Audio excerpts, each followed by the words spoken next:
εκτενής είναι η αναφορά των ξένων μέσων μαζικής ενημέρωσης στον πόλεμο που έχει ξεσπάσει μεταξύ Ρωσίας και Ουκρανίας.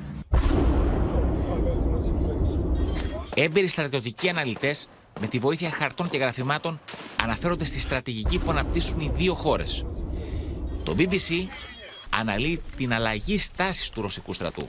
Russian military strategy has changed since the war began. When they first invaded nearly a month ago, the Russian forces came in broadly on three fronts, from the north, from the south, and from the east.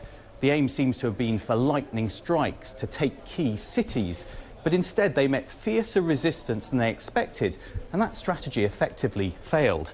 So what's happened since then? Well, if we look at the capital, Kyiv, they've been trying to encircle the city, but they've not managed that entirely.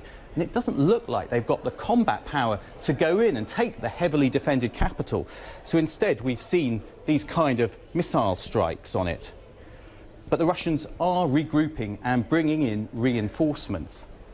If we next look at the south, they have made more progress here. And we've heard a lot in recent days about Mariupol, and you can see the strategic importance of that city because it would allow the Russians to connect up some of the territory they control. And they've effectively been laying siege to that city, inflicting some pretty terrible devastation.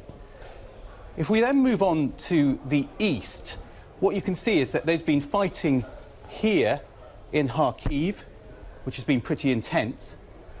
And one of the concerns there is that Russian forces could drive then in from multiple directions, and then they'd be able to surround a Ukrainian fighting force, which is here, and potentially cut it off.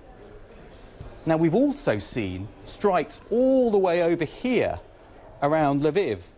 What that looks to be is the Russians targeting the military infrastructure which supports Ukraine.